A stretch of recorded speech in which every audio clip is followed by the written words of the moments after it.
Sejam bem-vindos todos e todas. Está iniciando mais um Lato Senso, hoje com a presença do nosso convidado, o Júlio Américo, psicólogo e jornalista, fundador da Liga Canábica, que vai tratar aqui sobre os diversos temas relacionados ao uso medicinal da cannabis, né, e o seu uso terapêutico. Vamos trazer o nosso querido Júlio. Júlio, muito boa noite, seja bem-vindo ao programa Lato Senso. Para nós é uma honra muito grande estar com você aqui e poder conversar com você sobre os efeitos, né, sobre o uso da cannabis, o uso terapêutico da cannabis. Boa noite, seja bem-vindo. Lhe apresentei com poucas credenciais, jornalista e psicólogo. Você pode fazer uma apresentação mais apurada do seu trabalho, faça uma introdução sobre o seu trabalho, o que é a Liga, como você chegou à Liga, por favor. Sim. Antes de tudo, dar uma boa noite a você, Edson Gomes. É um prazer estar aqui também no programa Lato Senso. Agradecer a cada uma que estão aí nos assistindo, né? A minha luta com o uso terapêutico da cannabis começou em 2014, no início de 2014, né? Meu filho, ele nasceu em 2009 e, ao nascer, por uma negligência médica, ele teve anóxia. Logo no primeiro dia de nascimento, depois foi entubado e tudo, e acabou com sequelas graves, né? E meu filho, ele, a partir dos 3 meses de idade, começou a ter crises epiléticas, e ele, até os 4 anos de idade, sofreu muito com essas crises epiléticas. Para você ter uma ideia, quando a gente iniciou o tratamento com cannabis, a gente já estava assim nas últimas, né? Já tinha feito dieta cetogênica, tratamento com ACTH, foram um monte de alternativas, de possibilidades que a gente testou, tudo sem sucesso. Meu filho tomava 16 comprimidos de 5 anticonvulsivantes ao mesmo tempo, e mesmo tomando essa quantidade de remédios, ele tinha entre 30 e 40 crises epiléticas todo santo dia. A gente praticamente não podia dormir direito, a gente ficava o tempo todo preocupado, com medo dele ter morte súbita, com medo dele ter uma parada cardíaca, de tantas crises epiléticas que ele tinha, né? Era muito difícil. E aí ele não andava, ele tinha as perninhas bem fininhas, vivia numa cadeira de roda, não controlava direito nem o tronco, nem a cabeça, não olhava no olho da gente, não se comunicava com a gente, não sorria, não chorava, era alheio a qualquer coisa, não usava as mãos, os braços, era como se ele não tivesse. E a cannabis ela veio em 2014, quando a gente viu uma reportagem a nível nacional, num programa de rede nacional, e a gente começou a lutar por isso. E foi aí que a gente iniciou esse processo todo, que em 2014 a gente já estava organizado politicamente, já procurava os nossos direitos como um segmento da sociedade ao qual estava sendo negado o direito à saúde. Fomos o primeiro Estado a ter uma ação civil pública, uma ação coletiva, né, nesse sentido, e a Liga Canábica foi a primeira associação no Brasil a ser registrada com CNPJ formalizada. Associação Canábica, que acompanha pacientes e defende o uso terapêutico da cannabis, né? Hoje a gente tem a Liga Canábica, mas tem outras também, outras entidades que têm o mesmo fim e mesmos objetivos, né? Você pode citar algumas, o nome de algumas? Sim. Olha, para você... Assim, Júlio, eu vou te confessar uma coisa, eu sou muito leigo no assunto, tá? Eu posso errar, vou errar terminologia ao longo da nossa conversa, eu não vou saber o nome de muitas instituições, já vou te pedindo desculpa por isso, que eu, como cidadão, eu devia ser muito mais bem preparado, mas eu não consigo dar conta de todas as informações. Então, assim como o nosso espectador também, o nosso internauta, ele também, né, tem muita gente aqui querendo saber o que é, como funciona, e é isso que a gente vai tentar passar essas informações. Além da Liga Canábica, existem outras associações e outras entidades que lidam com essa situação? Sim. Olha, para você ter uma ideia, não peça desculpas, a gente viveu décadas de proibição, falar de maconha era quase que um tabu, e quando a gente começou a enfrentar isso, não foi fácil para a gente, Nós também tivemos que estudar muito, porque a gente tinha medo de dar aos nossos filhos. Então, a gente teve que se debruçar, ir atrás de estudo, procurar pessoas que sabiam. Foi bem difícil, né? Mas eu lhe digo, hoje nós estamos numa situação no Brasil muito interessante em relação à cannabis. É uma das pautas que mais avança nesse país, apesar da conjuntura que a gente vive hoje, que é uma conjuntura bem difícil. Nós já temos cerca de 35 associações federadas a uma federação que foi criada o mês passado, a FAC, que é a Federação das Associações de Cannabis Terapêutica, e tem uma série de outras associações. 35 são as que até agora estão filiadas à FAC, federadas a essa federação. Aqui na Paraíba nós temos 2 associações, a Liga Canábica e a Abraça Esperança, que é uma outra associação também que atua aqui atendendo aos pacientes e trabalhando nesse sentido, nessa causa. Nós temos, na Universidade Federal da Paraíba, tem um projeto de extensão chamado PEX Cannabis. Na UEPB tem um outro projeto de pesquisa e extensão, também com o nome de PEX Cannabis, na UEPB. E temos também um projeto de extensão, de pesquisa e extensão no UNIP. Outras universidades, outros campos, inclusive do interior, já se interessaram. No campus de Areia, a gente já tem algumas iniciativas, principalmente no que diz respeito ao uso para fins veterinários, né? O uso animal terapêutico da cannabis também. E tem várias iniciativas, outros movimentos também que defendem o poder terapêutico da cannabis, que não são associações de pacientes também. Então, tem todo um movimento a nível nacional e local que tem avançado nessa pauta. Júlio, muito obrigado por sua introdução. E aí a gente vamos entrar agora numa pauta que a gente organizou para a gente conversar. A primeira coisa que eu traria aqui, né, já olhando aqui as falas dos nossos né, e eu vou colocar essa mensagem aqui, não sei se você consegue ler na tela aí, né? A pessoa que está nos acompanhando diz: eu uso cannabis todos os dias há 3 anos. E depois ela diz: eu não sou viciada, né? Eu suponho que seja, né? Eu suponho que essa frase, quando essa pessoa coloca isso, não estou dizendo que seja isso, mas me lembra muito a questão do preconceito. Como é que você, olhando do ponto de vista da Liga Canábica, analisa a questão do preconceito contra o uso medicinal da maconha? É interessante que as pessoas que estão nos acompanhando, que elas percebam que o preconceito ele não vem apenas nesse momento em que começou a se falar de cannabis. Há décadas nós temos preconceito aqui, há quase um século nós temos preconceito aqui no país e no mundo, inclusive. Aqui no Brasil, quem trouxe a cannabis para o Brasil, acredita-se, os historiadores falam, na sua maioria foram negros escravizados que traziam sementes da diamba, e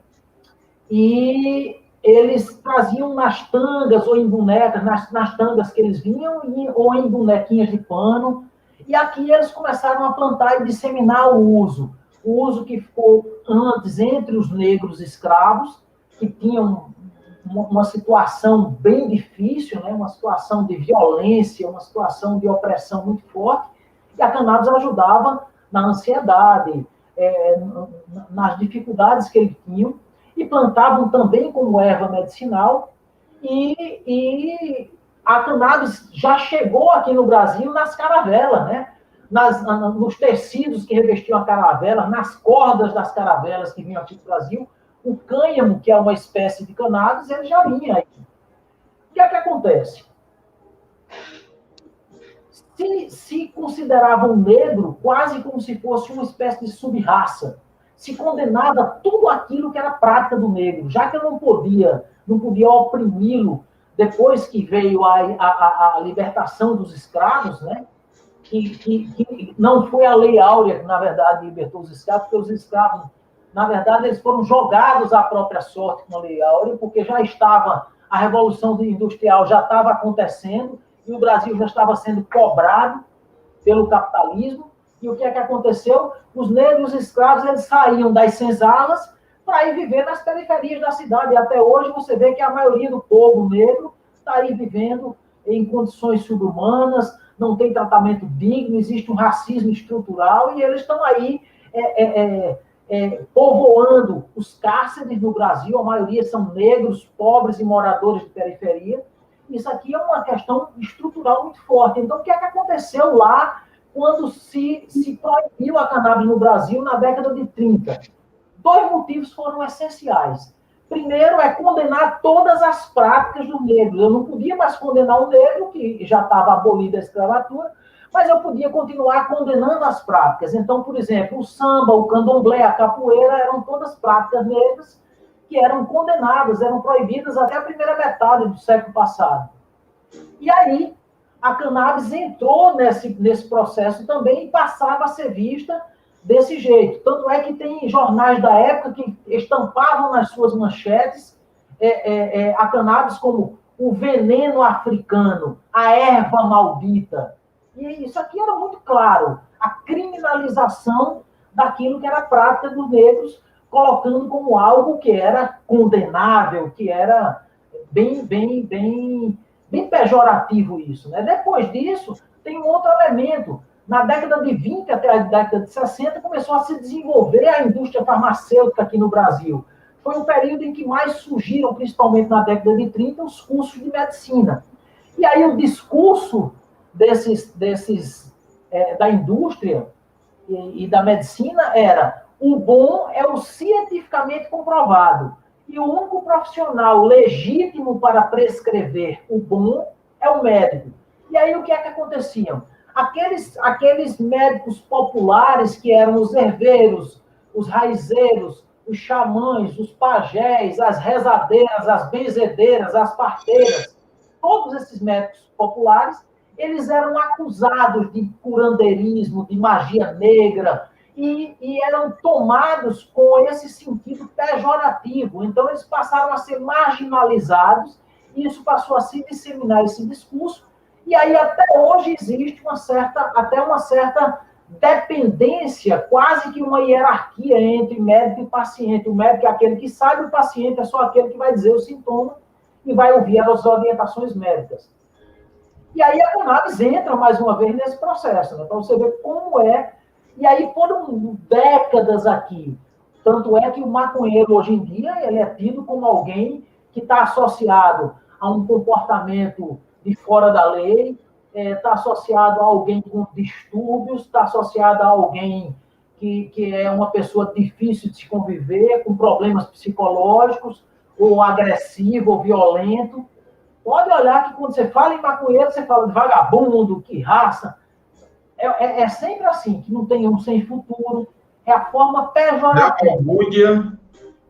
Exatamente. Aí vem a balbúrdia também, as universidades sendo acusadas de plantadoras de maconha, de disseminadoras de maconheiros e da erva maldita, né? Então... Pois e aí a gente tem, a gente tem... Você fala muito importante essa sua fala a partir da década de 20, de 1910 a 1940, eu diria, eu traria esse recorte temporal para a gente falar de uma legislação que seria menos branda em relação ao uso de substâncias, né, psicoativas, tipo a maconha, e a partir de 1943, com o Código Penal, o Código Penal já começa a criminalizar essa situação da utilização da cannabis. Mais adiante, nós vamos ter uma lei específica, né? E nós estamos falando de uma lei específica, porque no momento que essa lei é criada, ela especificamente se refere ao uso, a gente não conhecia ainda o crack, o haxixe, a cocaína, a não ser a cocaína ainda na folha utilizada pelos Inca, pelo povo Inca, povo Maia, ali ainda na forma de mastigar, mas essa cocaína já de laboratório destilada ainda era muito distante, né? A heroína, né? Enfim, essas drogas sintéticas mais refinadas, nós não tínhamos ainda ali na década de 40. Você tinha a utilização, muito presente aí, a utilização da maconha. Quando vem uma legislação, né, que vai fazer, de fato, uma pressão social em cima dos usuários dessa substância. Né? E aí a gente entra, de fato, num processo de discriminação associado ao processo, né, que já vinha do preconceito, que, digamos aí, uma substância utilizada pelas pessoas periféricas e de cor. E como você estava dizendo, isso.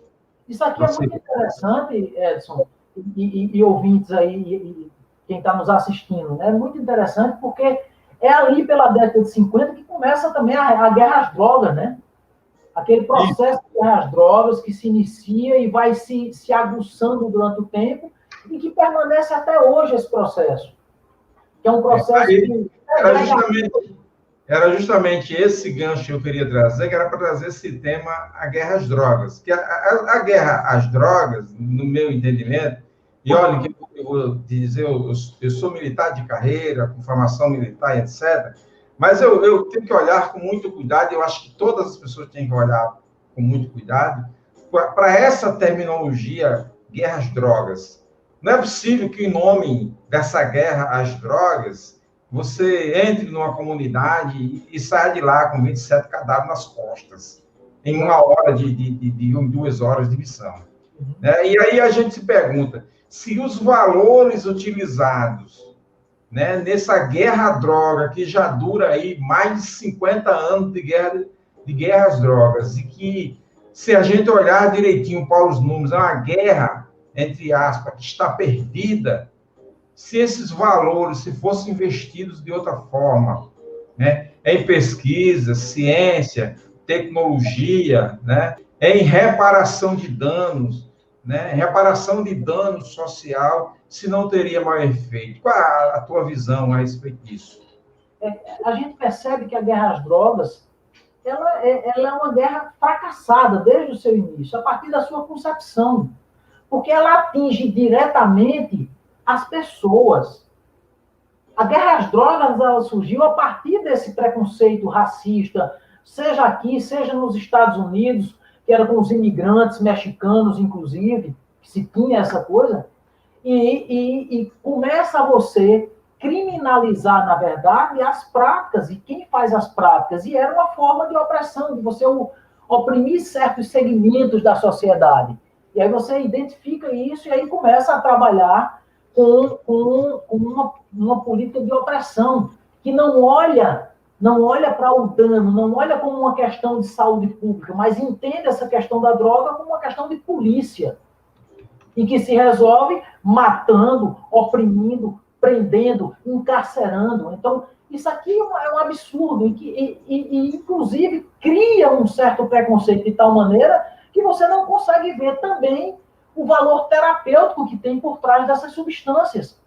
Muitas delas, a cannabis, por exemplo, passou décadas praticamente sem ser estudadas.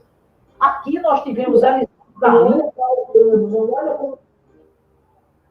desde a década de 70, que Elisaldro Carlini já tinha um convênio com Rafael Mecholan e a equipe lá de Israel, e começou a trabalhar no poder terapêutico da cannabis para a epilepsia.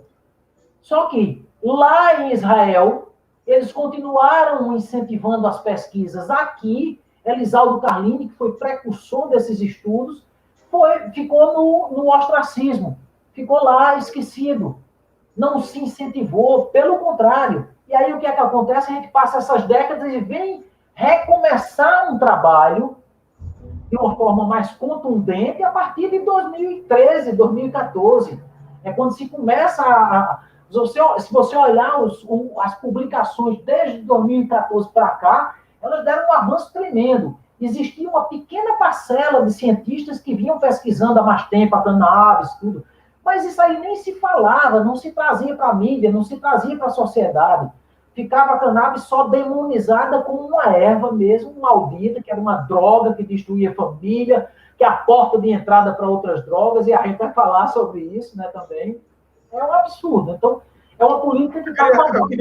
Eu queria que a gente finalizasse esse bloco, você falando um pouco dessa relação do uso. Nós temos hoje, digamos assim, a gente pode, o cidadão comum hoje pode pensar que você tem duas maconhas, uma que se usa para fins terapêuticos, como você iniciou, quando você iniciou a sua fala, e falando do uso para a epilepsia, né, e outras causas, e uma maconha que se usa para fazer mal, para se assaltar banco, para, não sei lá, para matar, para fazer pequenos furtos, etc. Existe uma relação disso? O indivíduo fica mais violento? Tem essa situação? Tem essa relação? Ou essa relação é folclórica? Olha, eu vou te dar um exemplo. Antes da proibição, lá pelo final do século XIX até o início, as primeiras décadas do século XX, você ainda tinha em farmácias populares tinturas de cannabis e tinha um tal de um cigarros índios Grimaldi, que era vendido nessas, que era um cigarro de maconha. E era indicado para asma, inflamações das vias respiratórias, flatulência, insônia, e vivia na medicina popular. Acontecia isso, e as pessoas usavam. Muitos usavam. Boticários. Exatamente. Aquelas bodegazinhas, aquelas farmacinhas pequenas, inclusive nos cantos onde tinham raizeiros, você encontrava isso. O que é que acontece? Depois da proibição que começou isso aqui a ser visto. Foi proibido em todo o território nacional, se eu não me engano, em 1937, que saiu uma legislação mais contundente em relação a isso. Restritivo mesmo. Plantação, nada, tudo. Então, o que é que acontece? Isso acabou se criando uma série de pensamentos que se tem hoje sobre a cannabis, que, na verdade, foram criados para demonizar, mas que tinham um interesse econômico por trás e tinha também um interesse racista por trás, uma questão de segregação mesmo. Então, a demonização da planta antes não se categorizava. Por exemplo, nas comunidades indígenas, em algumas comunidades indígenas que você tinha, e até nas comunidades quilombolas, aquelas que têm o uso até há séculos, você não diz, vamos fazer o uso recreativo da maconha, vamos fazer o uso terapêutico da maconha, e nós entendemos que a maconha é uma erva que era usada como é hoje o hortelã da folha miúda, por exemplo. Você pode usar o hortelã da folha miúda para verme, para disfunções digestivas, e aí você usa ele. E você pode tomar o chá do hortelã da folha miúda, porque ele é muito gostoso no final da tarde com os amigos. Mas ninguém diz assim, agora eu vou fazer o uso terapêutico do hortelã da folha miúda. Agora eu vou fazer o uso recreativo do hortelã da folha miúda. Ninguém diz isso. A cannabis, ela era assim, antigamente. Há mais de um século para trás. Então, vou pedir licença, vou só... a gente mudar de bloco e mudar de tema. Vou colocar aqui a nossa vinhetazinha aqui, só para os nossos espectadores.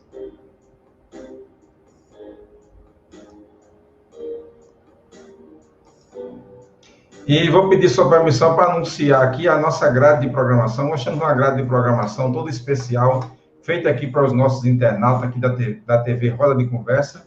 Às segunda-feira, a partir das 16 horas, você tem o Paraíba Sim, com a edição e apresentação de Antônio de Pádua. Ainda na segunda-feira, a partir das 20 horas, você tem o Lato Senso, com o Edson Gomes.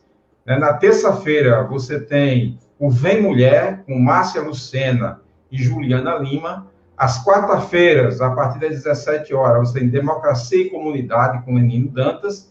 E às 20 horas, Opinião e Ação, com Vladimir Dantas. Às quinta-feiras, às 19h30, você tem um programa Reflexões com Sebastião Costa. Às sexta-feira, às 17 horas, você tem Mulher Vida com Diacuí Maciel. E todos os sábados, a partir das 16 horas, você tem a Semana em Perspectiva com Françoaldo Alves, Paula Fracinetti e Emerson Barros. Essa é a nossa programação semanal aqui da nossa TV Roda de Conversa. Lembrando que a TV Roda de Conversa também é retransmitida pelos médicos e médicas pela democracia. Também tem uma participação do canal Desacato, lá de Santa Catarina, e também 2 Resistente, um outro canal também do sul do país. A todos e todas que estão nos acompanhando, a gente agradece pela sua participação conosco aqui. Nós estamos cheios de comentário aqui. Tem, inclusive, aqui um comentário que nós vamos, antes da gente iniciar o próximo bloco, que vai ser o nosso tema de discussão, eu queria não perder aqui a pergunta da pessoa que colocou aqui. Ele disse assim, eu queria que ele falasse, você, Júlio, falasse da cannabis para a regeneração da cartilagem do quadril, artrose, sofro com dores há mais de 10 anos. Então, o nosso bloco agora, né, o nosso segundo bloco, ele vai tratar justamente das questões ligadas ao estudo clínico, às propriedades medicinais da cannabis e o uso industrial. Eu queria que você trouxesse para os nossos internautas como é que a Liga Canábica tem acompanhado a questão dos estudos clínicos relativos ao uso da cannabis, do uso medicinal da cannabis. Eu gostaria de, antes de começar, só fazer um adendo àquela questão que você deixou, que eu acabei não falando. Fica à vontade. Da questão do estigma do maconheiro, de existe uma cannabis para se fumar e uma cannabis... Veja só, nas várias formas farmacêuticas que a gente percebe que dão resultados efetivos, está também a vaporização. Tem algumas pessoas, por exemplo, que elas podem fazer o uso fumado da planta. Claro que a gente indica, é melhor, é menos danoso o uso vaporizado. Você colocar a erva in natura em um vaporizador e aquecer, porque não vai ter a combustão que produz substâncias tóxicas, como dióxido de carbono, alcatrão, entre outras, né? Então, mas esse uso aqui, porque ele é rápido, ele vai nas vias respiratórias, é rápido, e para quem sofre, principalmente com dores crônicas, dores agudas, a dor oncológica, a dor neuropática, todas essas dores, então, pode ser tratado com o uso vaporizado da cannabis, porque o potencial terapêutico dela é aumentado ainda mais quando é em contato com a planta, com o outro. Não é um canabinoide isolado, o THC isolado, o canabidiol isolado, mas é um extrato bruto integral da planta usado por extraído de uma variedade de cannabis rica em canabidiol, por exemplo, ou rica em THC, entende? Mas estão sempre todos os outros canabinoides, terpenos, que são substâncias que tem em outras plantas, que são responsáveis pela cor, pela textura, pelo cheiro, pelo gosto, e que são substâncias que são anti-inflamatórias, muitas delas são antioxidantes, muitas delas são estimulantes do sistema imunológico, e isso tudo ajuda, sabiamente a natureza coloca tudo isso para a gente, porque potencializa o efeito terapêutico da cannabis. Então, esse negócio do maconheiro, não sei o quê, não existe. Até uma pessoa que usa a cannabis hoje, como faz o uso adulto, muitas vezes ela sem que se aperceba, ela percebe que diminui a ansiedade dela, que ela fica mais tranquila, que ela fica mais concentrada, com mais foco naquilo que ela está fazendo, muitas vezes. E essa questão de violência, a cannabis, pelo contrário, a cannabis não atua nesse campo. Não tem nenhuma relação da cannabis com desenvolvimento de violência. Inclusive, quando a gente estuda as drogas como um todo, as substâncias ilícitas, a gente percebe que a gente tem que considerar o usuário, que é como reage o organismo de cada pessoa, qual é a necessidade que o organismo de cada pessoa tem, em que situação ele está, a pessoa, a substância e também o contexto de uso. Imagine uma pessoa usando cannabis na sua casa, tranquilamente, sem problema nenhum. Imagine uma pessoa usando cannabis num ambiente em que o índice de violência é altíssimo, em que a pessoa está sempre cismada ali com o que vai acontecer. É claro que ela pode desenvolver ansiedade, porque a predisposição dela é defender-se daquele ambiente que é ameaçador para ela. Entende? Então, não é a droga em si. Tem que ter esses 3 elementos conjuntamente sendo analisados. Entende?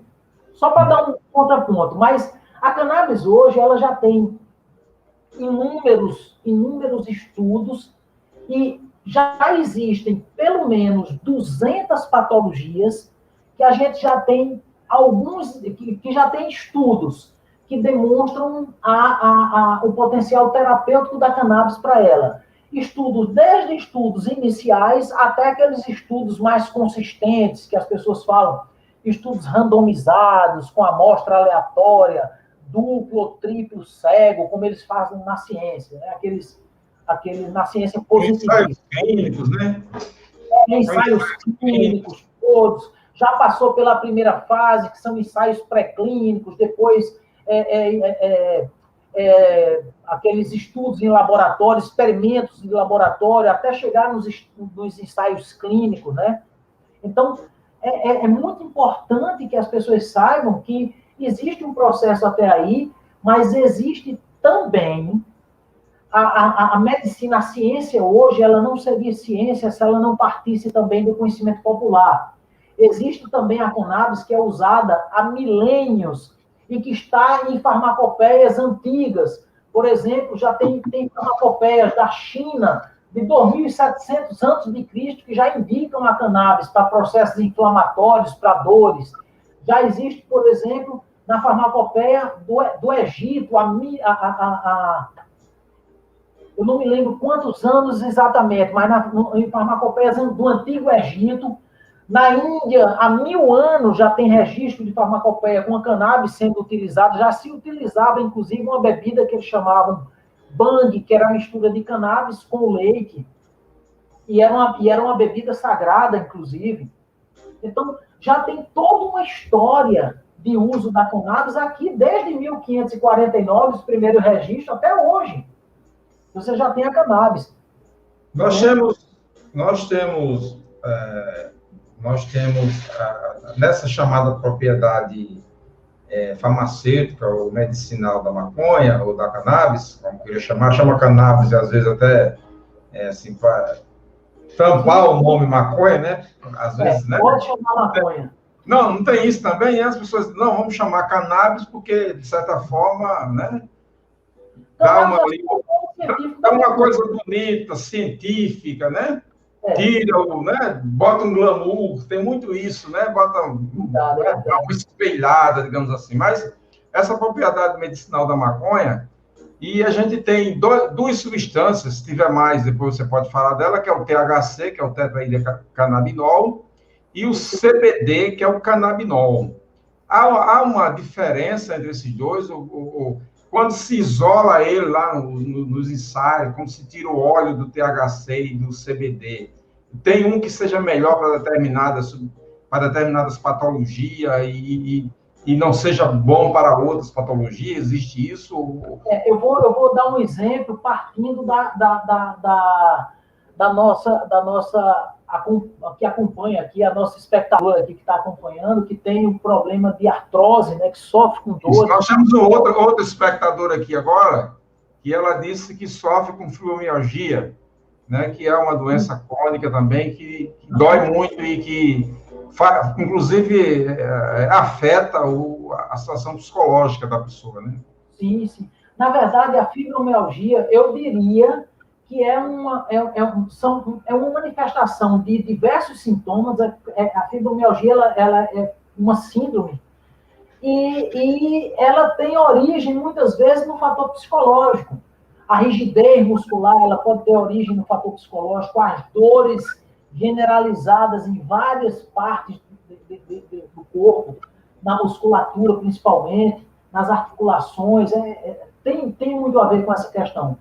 Inclusive, os óleos, na verdade, não são de substâncias, são óleos extraídos, são extratos integrais de uma variedade de cannabis. Existem mais de 3.000 variedades de cannabis, pelo menos. Uma variedade de cannabis rica em THC.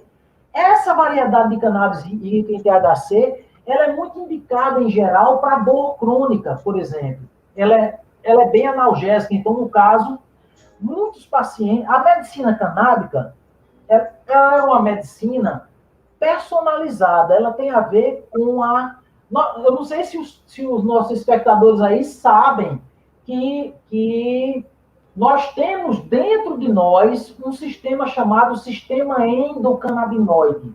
É um sistema como o sistema digestivo, o sistema respiratório, circulatório, o sistema endócrino, entende? O sistema... Tem uma espectadora nossa aqui que ela está perguntando como funciona e se funciona para... Eu não sei se você conhece essa patologia. Funciona assim. Funciona assim. Olha só, eu vou falar dessas espectadoras agora. Eu só quero explicar um pouquinho. O sistema endocannabinoide, todos nós, queiramos ou não, concordemos ou não, produzimos substâncias semelhantes aos canabinoides dentro do nosso corpo. A gente tem um sistema, a maioria dos mamíferos tem esse sistema endocannabinoide, que é um sistema de receptores, tem receptores CB1 e CB2, CB1 com predominância no tronco encefálico e na medula, CB2 no sistema nervoso periférico e no sistema imune, também na medula. E aí, esses receptores têm também os seus ligantes, aquelas substâncias que são chamadas endocannabinoides. O próprio organismo da gente produz essas substâncias. E esse sistema, ele é veiculado através de algumas proteínas que vão conduzindo até os receptores, até a chave que chega nos receptores. E isso aqui forma o sistema endocannabinoide. A gente produz substâncias, tem aquelas substâncias ligantes e tem os receptores. Esse sistema ele é responsável pelo equilíbrio corporal, o equilíbrio homeostático do organismo humano. Ele é um dos sistemas mais importantes, vai ser a grande revolução da medicina do século XXI, já diz o nosso neurocientista Siddhartha Ribeiro. E aí, por isso que a cannabis serve para tantas patologias de origens diferentes. Doenças neurodegenerativas, doenças do sistema imunológico, doenças oncológicas, doenças inflamatórias. Júlio, o nosso internauta está cobrando a resposta dele aqui. A resposta, eu só quero a resposta da minha pergunta. A pergunta dele foi aquela que você respondeu agora há pouco. É sobre a situação regeneração de cartilagem. Eu vou dizer para ele, não existe ainda um estudo específico para regeneração de cartilagem. O que eu sei, e aí se alguém souber mais de alguma coisa, coloque aí no chat para mim, mas o que eu sei é que já foi testada a cannabis rica em THC, o THC para regeneração de tecidos renais. Entende? Quando tem assim, processos que dá necrose em certas partes lá dos rins, já tem, e tem com resultados bons, resultados promissores, certo? Existe também os testes com a cannabis, principalmente com o THC, em regeneração de neurônios no cérebro, em processo de estimulação de produção, na verdade, estimulação de produção de novos neurônios.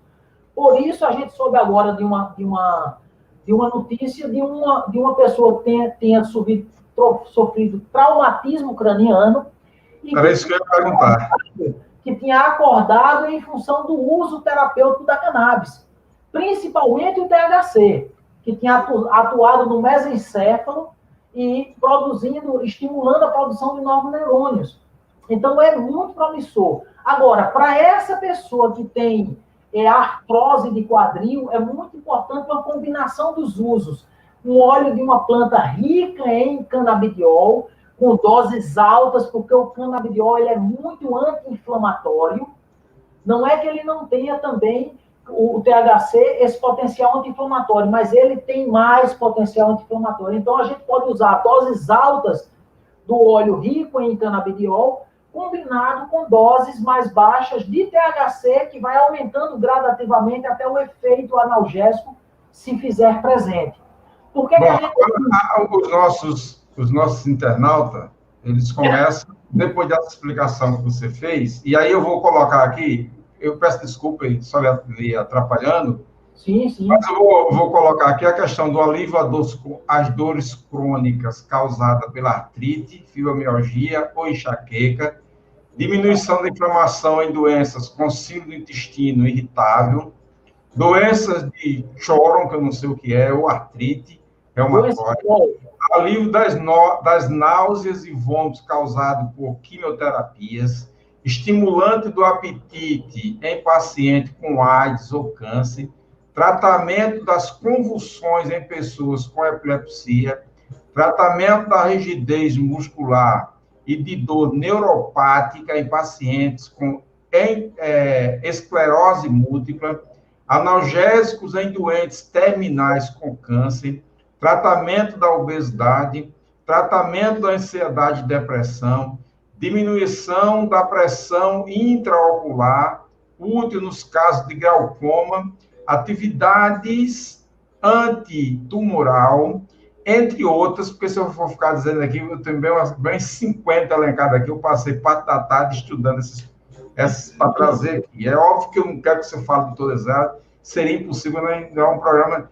Mas aí é o seguinte, as pessoas começaram a colocar esses problemas, que fibromialgia, dor no quadril, etc. Amanhã, como que elas podem, onde que ela encontra um médico que receita isso, e como que elas podem adquirir esse produto ideal para cada caso? Como é que elas vai a um consultório, uma consulta, onde é que elas procuram?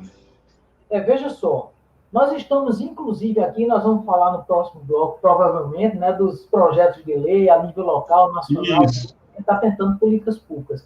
Hoje são poucos os médicos que passam, por conta exatamente do preconceito e da falta de informação. Mas nós temos duas associações aqui que podem ajudar essas pessoas que estão procurando. A Liga Canábica, que é a associação que eu faço parte, ela tem a rede social dela, você botando @ligacanábica.br, você vai entrar no nosso Instagram ou no nosso Facebook, pode deixar mensagem lá, que aí a gente vai respondendo as mensagens, principalmente no Instagram, nós vamos respondendo essas mensagens e dizendo mais ou menos qual é o procedimento, ou passando para você contatos que você pode ligar via WhatsApp e entrar em contato com a nossa equipe de acolhimento, que vai dizer para você qual é o percurso, o itinerário, o passo a passo, para você ter acesso ao isso, Júlio, se eu estiver errado, você me diz isso, porque em alguns casos é necessário a intervenção do judiciário para conseguir o tratamento, é isso ou não? Não, veja só, isso aqui depende de paciente para paciente. Tem pacientes que eles querem ir para as associações. Tem pacientes que eles entendem que os óleos, porque nós temos hoje ofertas de óleos, a gente já tem a cannabis regulamentada para os ricos. Hoje nós temos, por exemplo, nas farmácias, um medicamento como Mevatil, que é para portadores de esclerose múltipla, que pode ser usado em outras patologias também, e que tem mais THC do que canabidiol, só que custa em média de R$ 2.500 a R$ 2.800 nas farmácias. Você tem um remédio da Prata Dona Dulce, se eu não me engano o nome é Mialo, que é um canabidiol isolado e que está custando em torno de R$ 2.000 nas farmácias, né? E aí, a maioria das pessoas, elas vivem, mais da metade da população brasileira vive com até 3 salários mínimos. Como é que vai ser? Essas pessoas não têm, mesmo as pessoas de classe média que estão aí, ganham os seus R$ 5.000 por aí, imagina o que é você tirar R$ 2.000 por mês. Entende? Imagina. É um negócio bruto, né? Aí eu vou aproveitar essa deixa sua aqui, né? E vamos aqui, tem uma espectadora nossa que está dizendo, sou completamente ignorante quanto ao uso da cannabis. Gostaria de saber se há um registro de tratamento de paciente com doenças mentais ou transtorno de comportamento humano. Inclusive, aquilo que acusam a cannabis de ser causadora, a cannabis trata. Por exemplo, esquizofrenia. Cannabis causa esquizofrenia. Não existe nenhum estudo conclusivo a esse respeito. Aquele estudo da medicina positivista que diz assim, se usar a causa, não existe. O que existe é uma relação